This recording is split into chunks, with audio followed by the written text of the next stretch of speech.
Now, as we have been discussing, the entire path of modern industrialization in India, the whole journey of evolution has been a very wavy one. It has been a very choppy journey.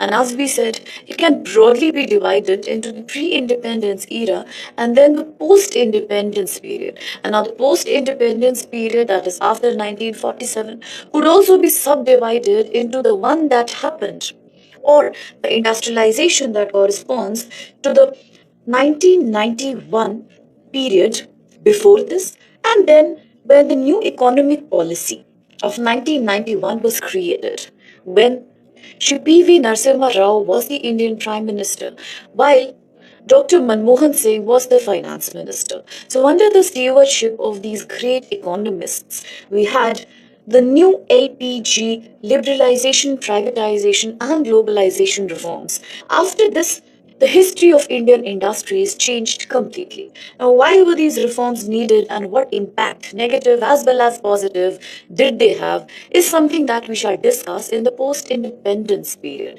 But again, hopping back to the pre independence period, now we know that any discussion on Indian industrialization begins with the basic understanding that much before the British actually made inroads into our society. They ruled us for nearly 2 centuries, we know that.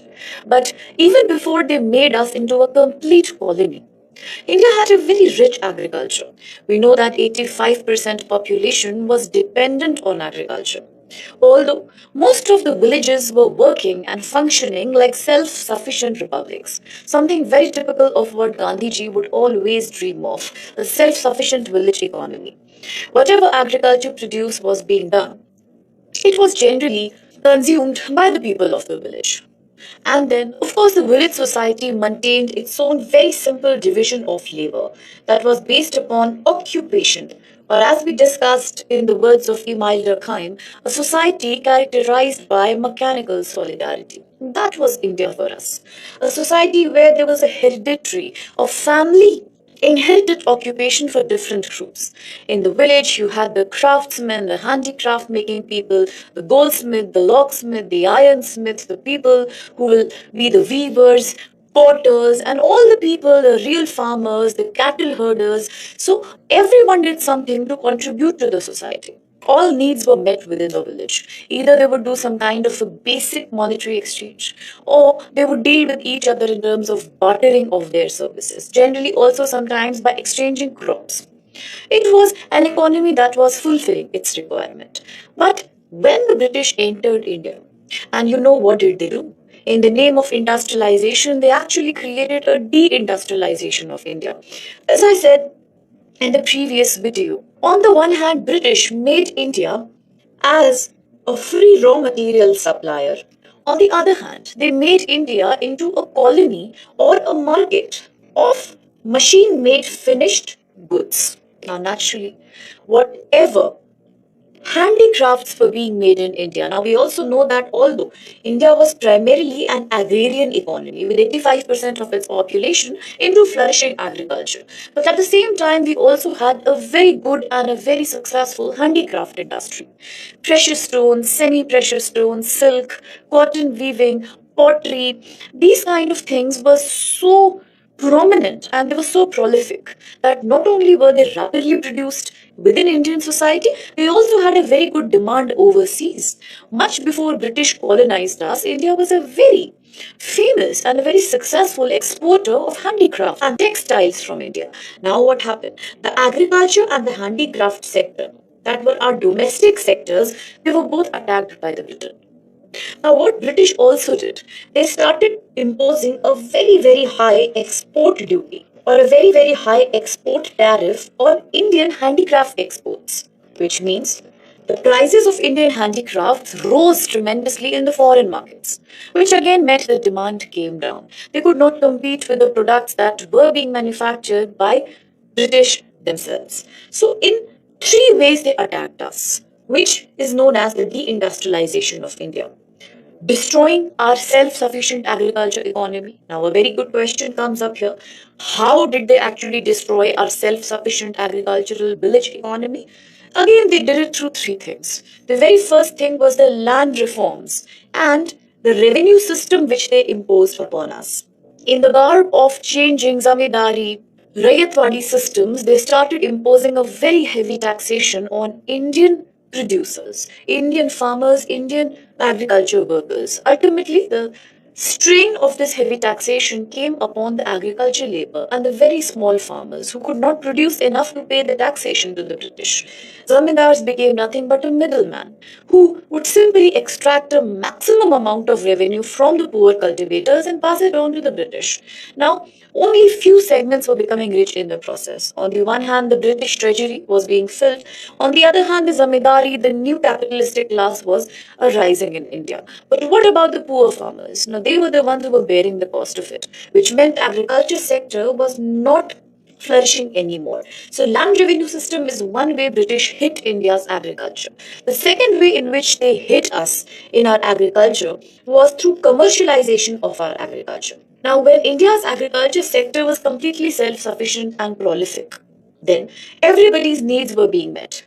But come British and they impose a policy of commercializing agriculture, of replacing food crops by commercial or cash crops, such as cotton, tea. I told you about the plantation agriculture, indigo, opium. What happened now? Since India was now producing commercial or cash crops, again the food self-sufficiency of people came down. The productivity again went down. The poor kept on becoming more poor, especially farmers who held very small acres of land. So that is the second way in which they harmed us. The third way in which they impacted us is by ruining our handicraft industry.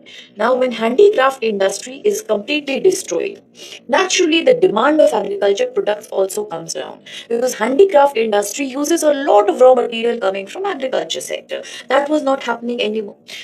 In other words, when they also damaged our agriculture sector, again they hampered the handicraft industry. Because if agriculture sector will suffer, again the handicraft industry, which is the key demand area for agriculture products, also comes down. So these were a couple of ways in which the British led to a complete destruction of our agriculture sector, of our handicraft sector, and making India nothing but an outlet of raw material and an inlet of foreign manufactured products which now were being sold readily and being consumed in the Indian market.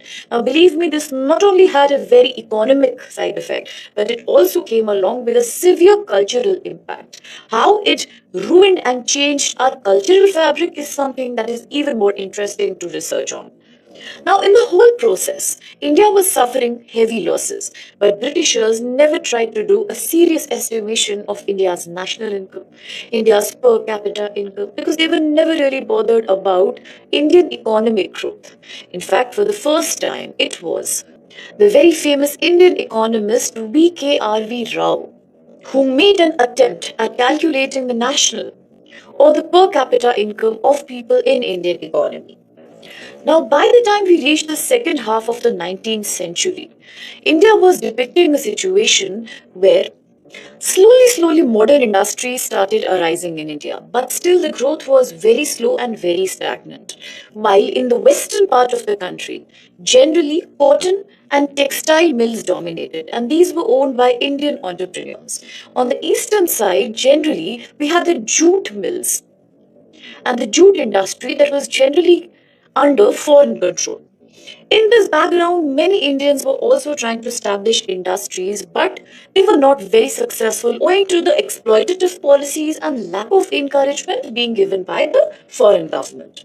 Now, we could consider certain examples like the textile mill near Calcutta. Again, that's the eastern part of India. Also, the iron steel manufacturing and smelting at Chennai. We could talk about the textile mill of Ahmedabad. As I said, the cotton and the textile sector dominated in the western parts of the country. And then the paper and the pulp industry that came in 1832 near Chennai. This was more of an economic experiment. But since British exploitation led to most of these attempts being a failure, this period, very interestingly, from 1818 to 1850, is often remembered as the abortive phase of evolution of Indian industries in India. Because while there were attempts being made, but they were not being very successful, given the fact that there was hardly any encouragement to Indian economic growth that was happening. Again, the phase that came a slightly late that is 1850 to 1890. In this period, the first jute mill and the first coal mines were seen being created in the Indian soil. So generally these were around the jute and the cotton sector. But at the same time, there was hardly any encouragement on the lines of modernization to these industries. The working conditions for Indian labor class were quite pathetic. They were suffering because of poor wages, exploitative working hours, zero labor laws, and no kind of social security. At the same time, there was hardly any proper organization, there was hardly any proper systematic development of these industries. And alongside, there was a rapid decline of the traditional Indian handloom sector. However, by the end of 19th century, we do see that literally around 194 cotton mills and around 36 jute mills came to be established in Maharashtra and Calcutta area. For example, in 1854, we had the cotton textile mill at Bombay by Kovasji Davar, which was also the very first private enterprise of India. In 1855, we know about the jute textile mill at Rishira. And then this also begins an export of Indian jute to the Australian region. Similarly, the Ahmedabad cotton mills created in 1863, the woolen textile mill created in Karnataka, that's the capital Bangalore, and by 1875, we had several other textile mills allocated in different regions of the country. So this was rather a more prolific and productive period overall. But comes 1890 and the story somewhat changes because parallelly, even on the political front, there were multiple changes taking place. We know that India also was now into a slightly more active phase of the freedom movement. With 1885 and the formation of Indian National Congress, we had a new middle class that was being developed in the country. This new class was very, very politically conscious. This new class supported the moderate ideology of encouraging British government to do favors to Indians, to enable and to provide for Indian demands also. And hence we see the period from where the freedom movement catches momentum is also a period where more and more Indians are entering into the industries. So we can say, as soon as the freedom movement gained momentum, there was also a corresponding Indianization of the industrial sector. Side by side, there is another parallel development. I told you in the previous lecture that British created certain industries like railways, telegraphs, and postal services, not for Indian modernization, but for their own administrative need and convenience. They really needed to coordinate the supply of finished goods, the export of raw materials. Therefore, they wanted to develop Indian coastal cities of Madras, Calcutta, Bombay, as well as they wanted to have a rapid system of railway. This also provided impetus to Indian indigenous industrialization as well as the freedom movement because now people could coordinate better from one part of the country to another. Similarly, therefore, we see that many Indian entrepreneurs are emerging in this period. It's a very productive period of Indianization, like the Tata Group, the very beginning of PC Ray Industries, all of these started now taking birth on Indian soil. Similarly, the focus for the first time shifted from only jute and the cotton and textile sector to now cement, paper, steel, and iron industries. So we are now entering a very active phase of industrialization until 1950. Another very good reason for this is that because of better railways and better connectivity, better roadways at the same time, now industries and factories could be set up at remote corners of the country, which obviously meant much more cheap labor and many more natural resources that could. If we were to enlist very prominent examples, if you were to write this in your answer, the most prominent examples of those industries which emerged during the period until 1915, that again corresponds to, kindly do not forget, the Indianization of Indian industry. These were in 1907 the first iron and steel industry that was started by Jamshedji Tata in Jamshedpur. Similarly, so many cotton mills were created in the area around modern day Mumbai that Bombay came to be known as the cotton polis of India.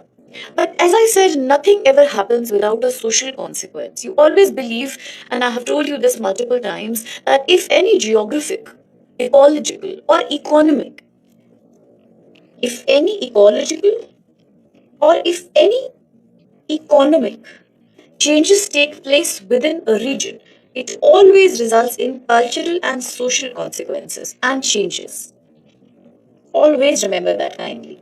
And hence, if in India there is more Indianization of Indian industry, newer kind of manufacturing centers such as for your iron and steel factories and for your paper, cement, glass industries are coming up. At the same time, there is a massive development of textile and cotton industries in various parts of the country. Naturally, this industrialization will have a very profound cultural change. Why?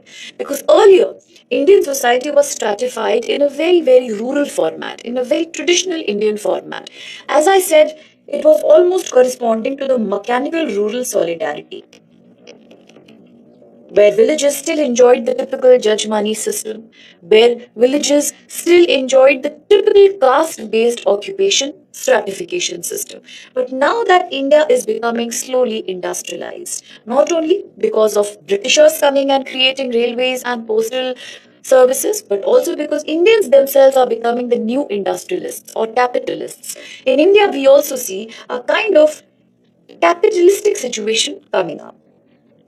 Now, this reminds us of something that Karl Marx said about industrialization, that if industrialization takes place in a society, naturally the social stratification system changes completely. So, in India, also now we see the emergence of a new industrial class, the new rich class, which is also called as the bourgeois class in a very, very Marxian sense. And the workers who were working in these factories, the workers who were employees in these industries were generally those who had migrated from rural India. Why did they migrate? I did talk about the push factors and the pull factors the other day. Something similar happened. Now that there are new towns being created, now that there is a new foundation of Indian industry, and at the same time, we know Britishers have ruined our agriculture economy. Why? You know about, I just spoke about the new land revenue system. We spoke about the lack of modernization, lack of better irrigation. We spoke about the commercialization of Indian agriculture and the destruction of handicraft sector. What will happen? Where will the poor people go? Naturally, they have to come to these new industries and start finding employment. Whatever difficult conditions of work exist here, whatever low wages exist here, but that's the only way they can earn now to support their families back in the villages. So they all migrate here and they start working. So society is getting now divided on a new line. While we spoke about rural village India, it was a very, very caste based and a very, very hereditary based stratification. But today, as people are coming, now you see this new phase of India after 1915 when people are coming to urban India and working for these new industries, cotton mills, jute mills, and steel and iron and paper and glass industry. What is happening? We are now entering a new change, and this is a new kind of social stratification system which is absolutely class based. That's the most important cultural change in India that we talk about. People who are used to living in a very, very typical way, who are very religious in their orientation, who do not intermingle and intermarry and interact with people of other castes, where still there is untouchability that's happening, where still women are contributing in the joint family means of production in the villages. Now, so many things are changing. Not just that, women are staying behind at home and men are coming and becoming the laborers in the industry. That means the beginning of a new gendered division of labor. This also means a new urban way of life. It also means the declining importance of religion, which in sociology is known as secularization. At the same time, a new stratification system which is no more completely caste based, but it is more class based. Because here in the modern factories, workers have to live together. They have to work together. They eat together. They wear the same kind of clothes or uniforms. They listen to the same boss. What is happening? They are intermingling at a very fast pace. And hence the society is becoming divided into the ones who are the capitalists or the bourgeois and the other who are the poor workers, exploited laborers who are the proletariat or the workers. And hence they all are following a new economic class based mobile stratification system, which is very unlike rural India. Now, eventually, since at the same time India is also undergoing massive political changes, now from moderate ideology, Indian society has started believing in the extremist ideology. You know that the Indian National Congress started becoming dominated by the extremist people after 1905. That's the partition of Bengal broadly, which created massive agitation among Indians because it was an attempt to divide India on religious lines in the name of administrative convenience by the Britishers. Now, if West part of Bengal became Hindu dominated while the eastern part became Muslim dominated, we know that Britishers are doing a total divide and rule. At the same time, there is also the suffering of these poor laborers who are working in the factories.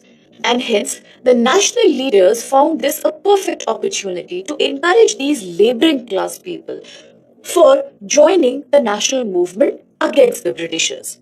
As you might be remembering, that when Mahatma Gandhi emerged in the Indian political spectrum after 1914, corresponding to the period during and after the First World War, everything changed.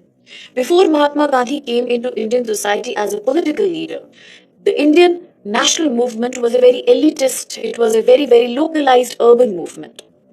Workers, farmers, women, lower caste people, Dalits, they were hardly participating in the freedom struggle. But now, after Gandhiji comes, the entire movement that was very, very restricted is becoming a mass movement, a very democratic movement, because he was the one who was inviting not just the people from the Dalit and the so called untouchable communities, but also he was enjoining women to come and join the movement. He was encouraging a very new model of production and education based on charkha and based on complete Swadeshi, Indian made. He was also the one who was encouraging, if you remember, Gandhiji was the one who coordinated the Ahmedabad workers' strike, mill workers' strike. Gandhiji was the one who also led the Champaran Satyagraha, the Kheda Satyagraha. What is happening really? So why? Because he was the one who was encouraging the poor farmers and the poor industrial workers to come and join the freedom movement. He was the one who was encouraging them to demand better and more fair salaries for a better life. And hence all of these now started associating with the freedom struggle. So very massive changes took place in Indian society and economy in this phase. And specifically the phase from 1915 to 1947 is full of activity, both politically, culturally, economically. It's a very, very aggressive phase of Indian history.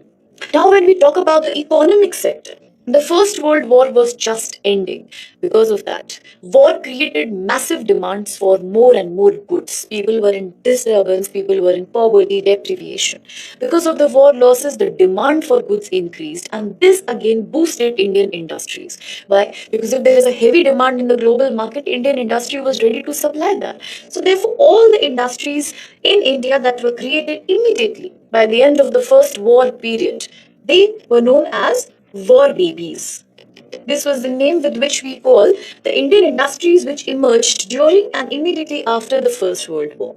Similarly, even after the Second World War, we saw a massive global demand for local Indian products. What happens? Again, the local Indian industries started increasing. They are getting a boost because they need to meet up these demands. So now, for the first time, apart from only jute, steel iron, apart from only cotton and textile, Indianization of industry took place in the lines of consumer goods.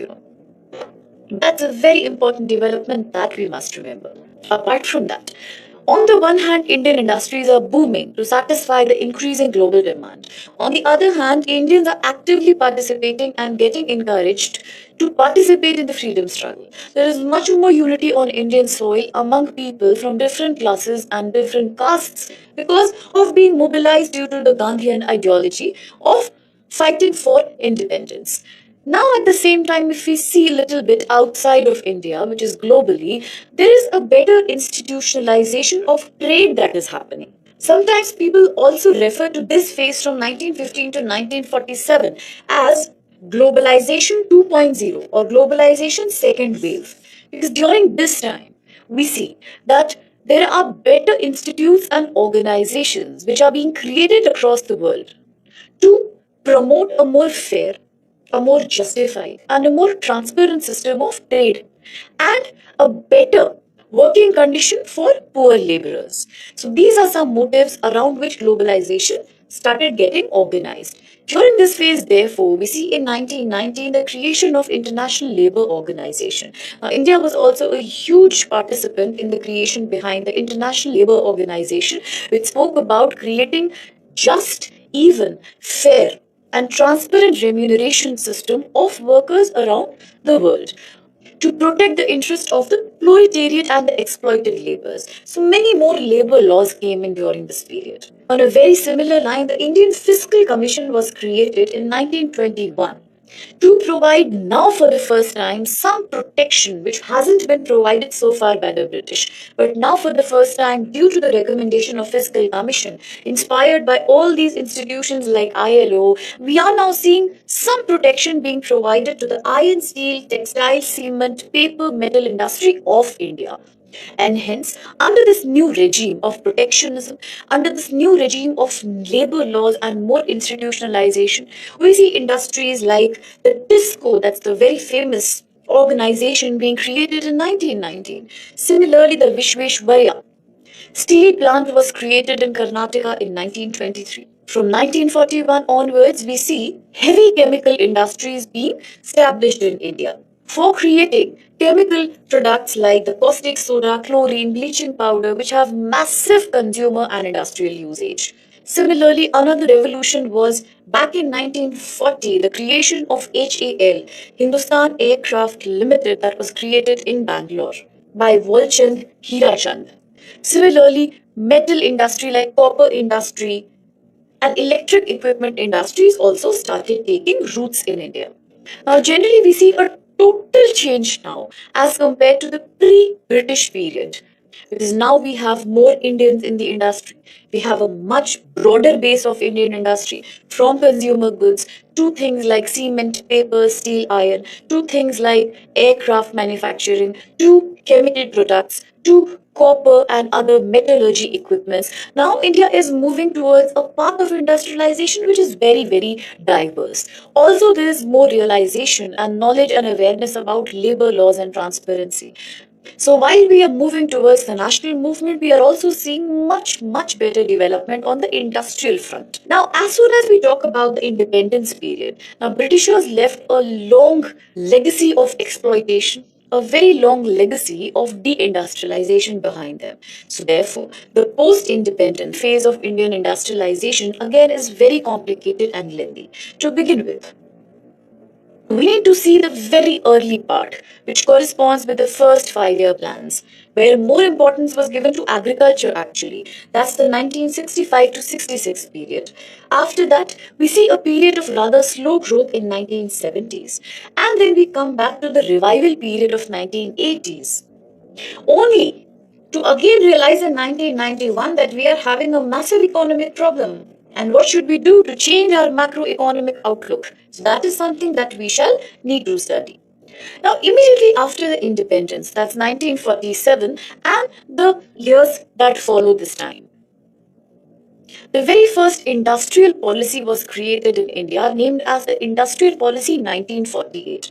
It clearly laid down certain objectives. What were these objectives? To create much more employment opportunity for people, because till now you have seen the sheer nature of exploitation of the British combined with the declining traditional handicraft and artisan and cottage industry sector. We see a massive unemployment. So, therefore, the first target of the policy was to tackle the problem of unemployment and poverty.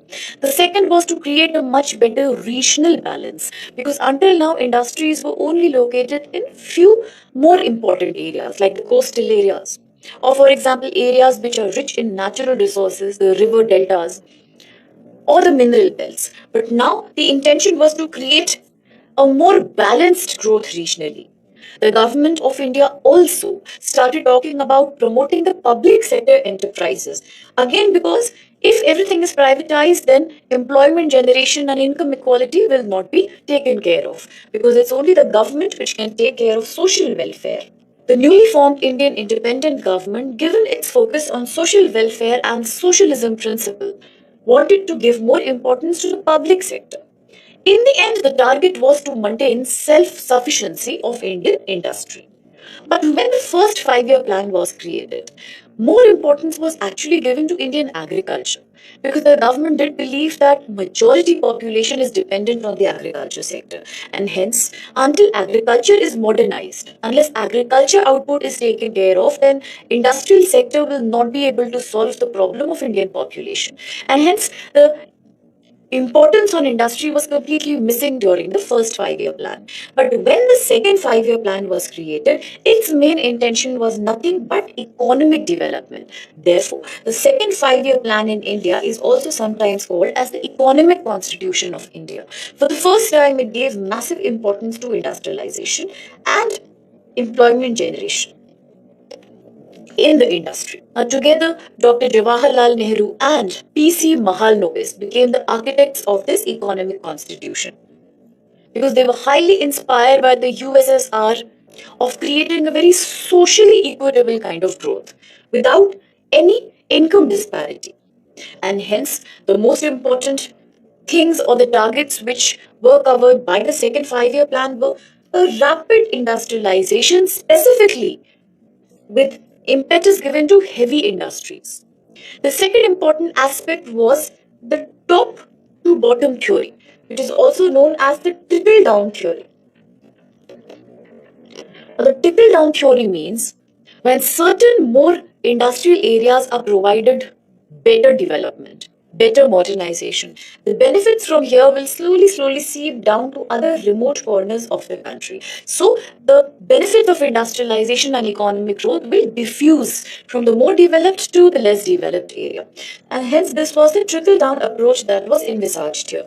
Apart from that, the government also spoke about another industrial policy, which became the 1956 industrial policy, that gave importance to a very socialistic pattern of economic growth. Certain prominent industries, if we speak about during this period, then the one worth remembering would be the Bhilai plant, which was created by the USSR in 1954, the Durgapur plant that came with the aid of United Kingdom, and then the Raurkela that happened because of the impetus provided by Germany much later in 1959.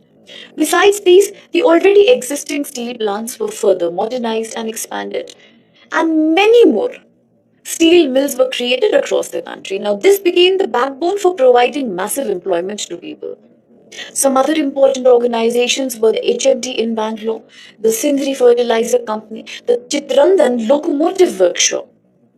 And hence, this entire period is also sometimes called as the industrial growth with regulation period.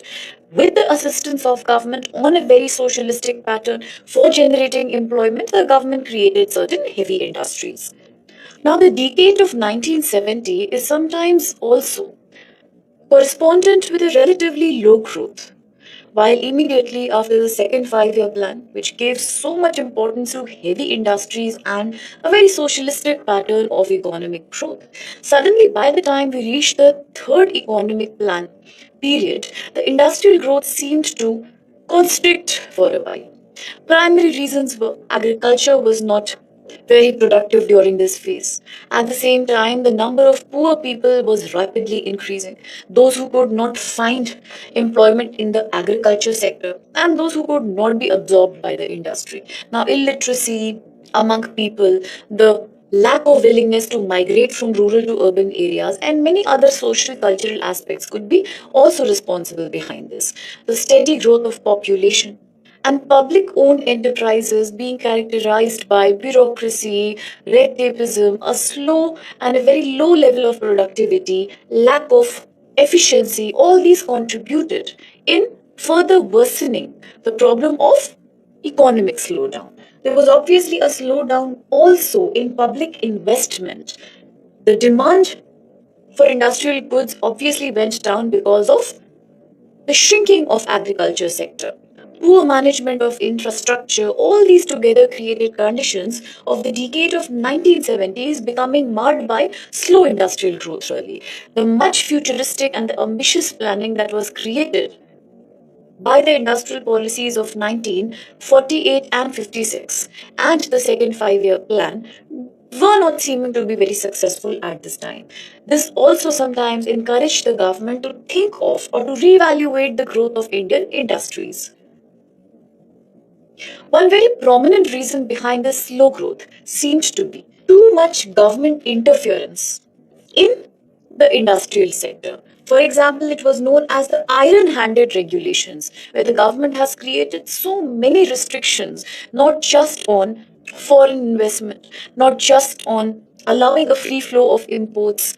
A lot of these things together created very slow growth.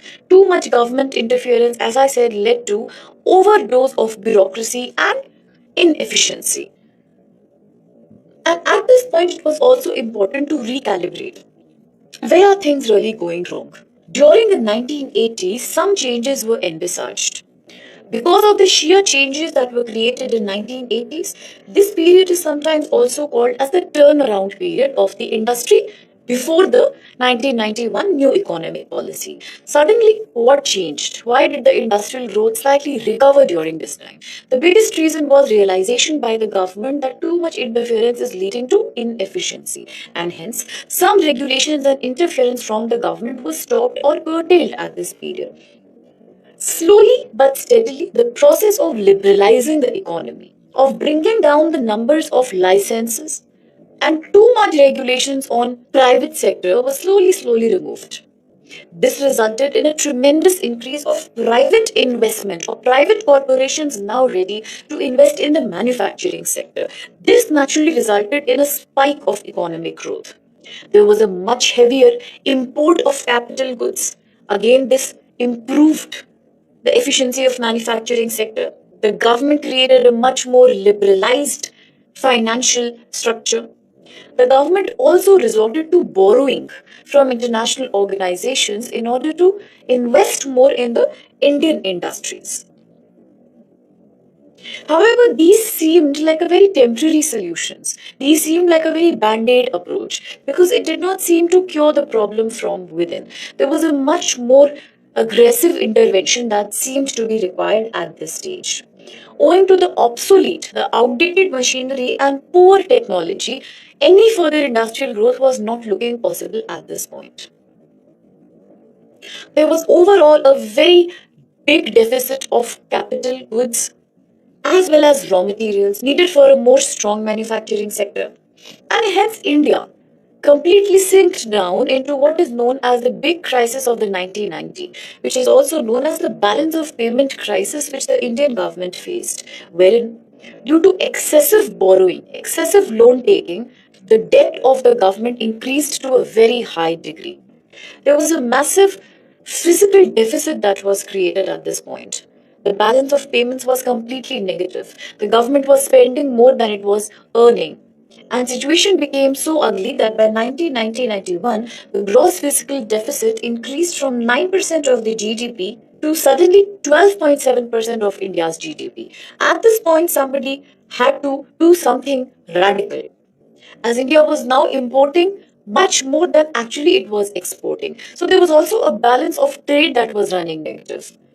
There was some international reasons also, global events which created and further worsened the crisis. For example, the Gulf War and the emerging oil crisis. The heavy increase of crude oil price added to the burden of Indian economy. India had a very strong trade relationship with USSR, but when the USSR broke down, when it collapsed, and many other countries took independence, at that point of time, since India was dealing with USSR in terms of rupee, therefore, Indian economy suddenly suffered a major setback. Similarly, as we have spoken earlier, the loans from organizations like International Monetary Fund also increased to a huge extent. Foreign reserves or forex reserves were unavailable. They were hardly existing. They were so less that India was unable to do international trade at a previous scale. Similarly, India was almost becoming a defaulter to the international organizations because of the high loan burden. It was not in a position to repay its loans at all. At this point of time, when by June 1991, India's foreign reserves fell to less than $1 billion, which were barely sufficient to do any more import for 3 weeks to come. All investors were running out of the country. It was a complete collapse. It was like a complete economic breakdown. And hence the government also resorted to taking an emergency loan from the International Monetary Fund by pledging some of India's gold reserves. This created a massive sense of insecurity among vast sections of Indian society. Now, at this point of time, while P.V. Narasimha Rao was the Prime Minister, he, along with his Finance Minister Dr. Manmohan Singh, envisaged the new economic policy 1991. Now, this seemed like the only savior for India at that point of time, when suddenly the government decided to open up the Indian economy to other countries of the world. It decided to step down. It decided to reduce its interference in the industrial sector. It decided to move towards a more market oriented economy. And this broadly is known as the LPG reform structure, the liberalization, the encouragement to private sector, that's privatization, and the opening up of Indian economy to international competition, which is the globalization. The most important steps taken under the LPG reforms were the license Raj and the inspector Raj were removed, which means the heavy number of licenses and approvals that were needed to establish industries in India was actually reduced to promote more entrepreneurs to set up industries. Industrial licensing was abolished up to a certain limit. Compulsory licensing to be obtained by private enterprises was curtailed. Investments were promoted big time. To encourage more exports, Indian rupee was devalued by 20%. Similarly, the government, to create public sector reforms, also allowed more heavy foreign direct investment in India. The public sector units were also given more freedom by the government to operate and to become more efficient. Similarly, export subsidies were also brought down.